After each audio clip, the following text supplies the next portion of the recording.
When I see this title, one thing that comes to my mind is there are two variables here, conceptual variables.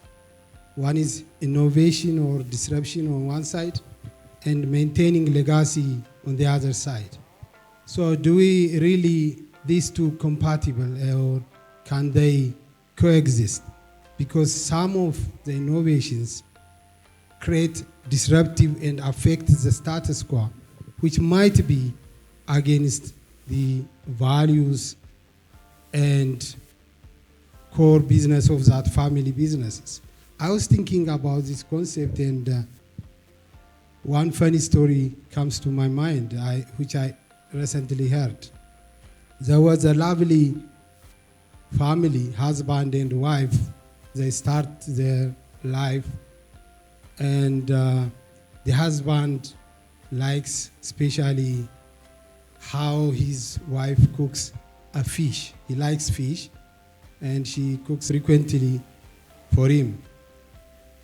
And one thing that he observed is the fish that she is cooking do not have a tail, but it's quite nice, very tasty, and the like.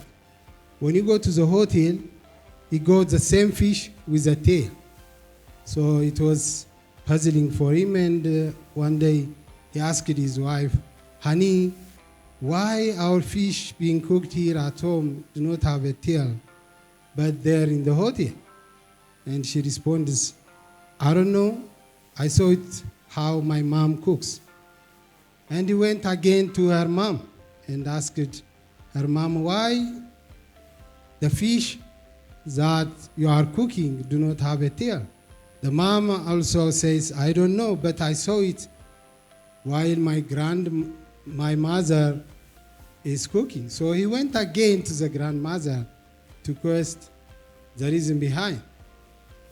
Now he got the answer from the grandmother. He said, "My son, during our time, we don't have much utensils or materials, and my frying pan was very small to fit into the fish, so I have to cut the fish so that I can fit it in the pan." And that was a lesson. And one thing that gives me is sometimes innovation goes down to the generation, but the generations who are receiving the innovation might not use it properly as designed.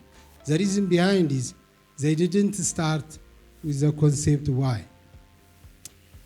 Before coming to my slide, I advise you all, for those who are looking for innovations, innovative ideas and so on, it's good to read the book called Start With Why, written by Singh. The how and the what part is coming later on. But if you start thinking on the why part, definitely you will end up with successful innovations. I have few slides before inviting my panels, and I'll try to see them by what we are learning from others, from other companies.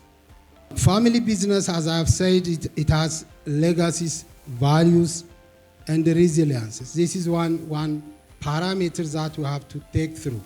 But on the other side, as time goes on, we can't stick with the existing sum of operations, business models, and so on, because it becomes a question of survival unless we are involved with these innovations, new ideas, and so on. So maintaining these two is not as simple. We need to be smart enough, especially for those of you who are running the business, the family businesses. So the heritage is there on one side, and there is a time who is going where it comes some disruptive ideas, technologies, and so on, that affects the core business of the family business. I would say, personally, it's better to lead a company, a different share company, than leading a family business, because they have to make these balances. How do I maintain the value of those founders as well as innovating new things and inculcate to the businesses?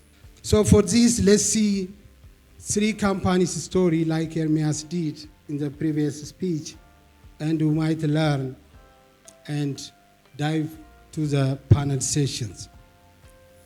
The first story that I took is Lego.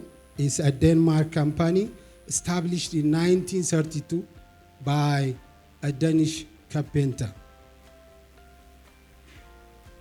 The core values of that company is on quality, creativity, and more importantly, learning by play.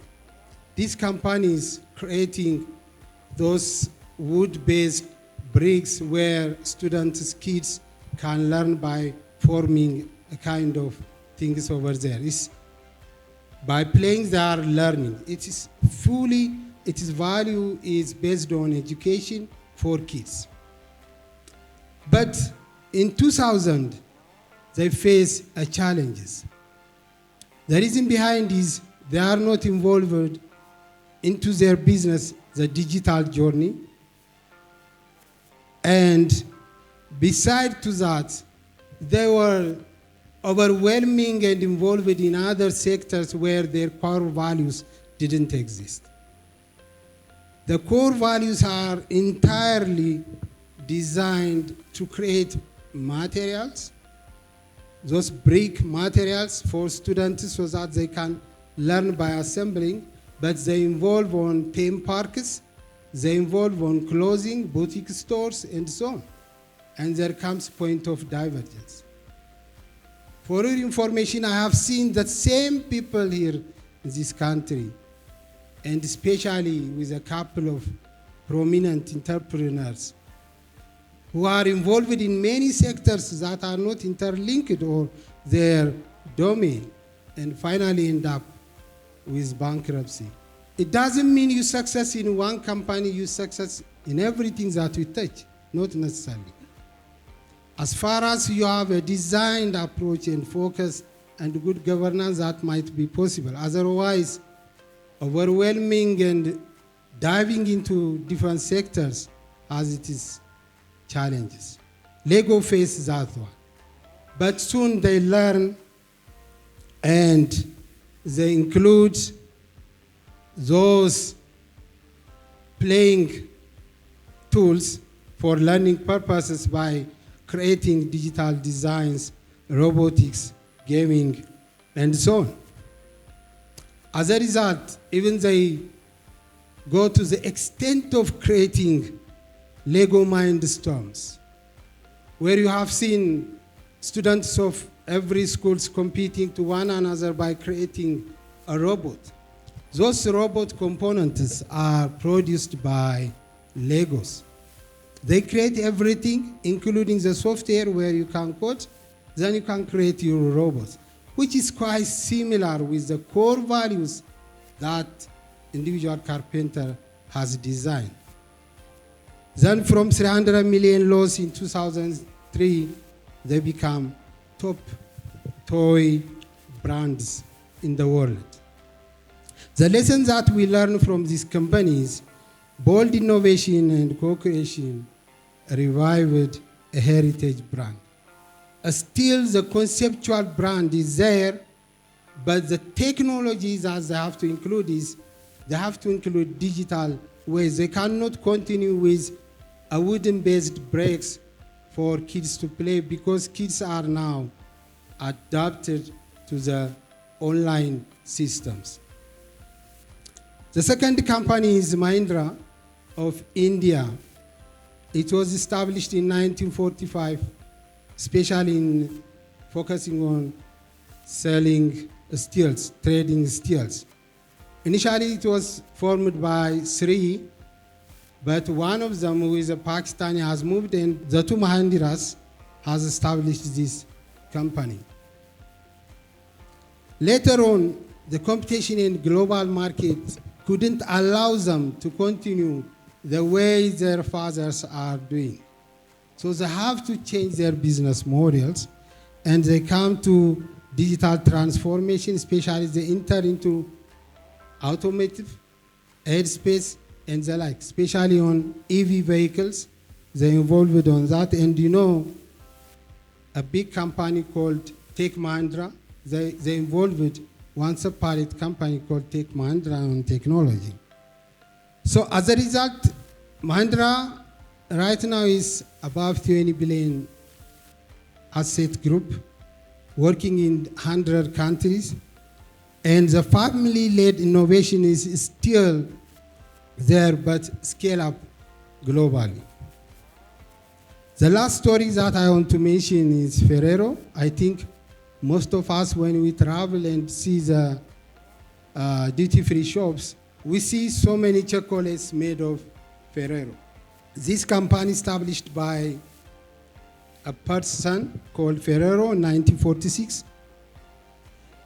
And their core values as a family is on quality, brand, and sustainability. This is the founders' core values.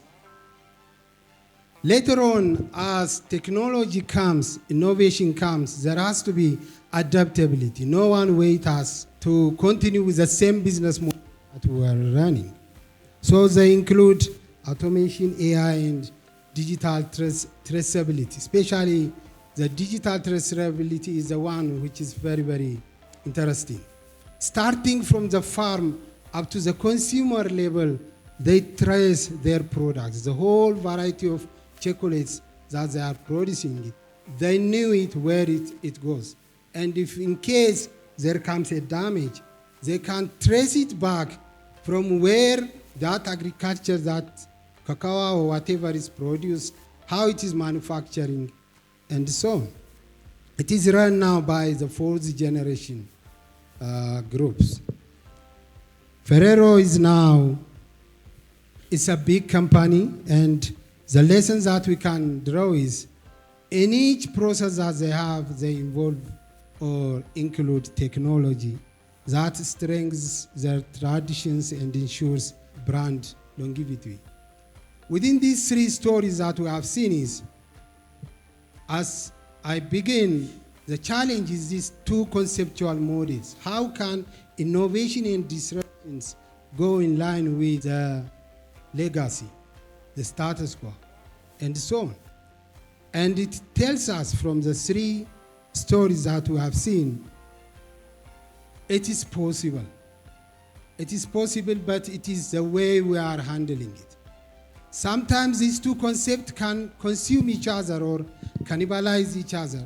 Innovation might cannibalize legacy and change the brand, the original brand, or vice versa, unless we manage it properly. This is something that we are going to unlock in our panel discussions today. So for panel, as you have seen, Lego, Mahindra, and Ferrero, legacy and innovation can live together. Can live together. Are they rivalry, or are they consume each other, or are they going hand in hand in a harmonious way? Is something that the family business owners that you are leading has a responsibility at your shoulder. It's very, very challenging. I mean, if I were in your position, it's very challenging to balance these two. Maintaining your father's brand as well as diving into new innovation, new business model, and so on. It's not as simple. Let us now explore how family businesses in our context can take similar bold steps.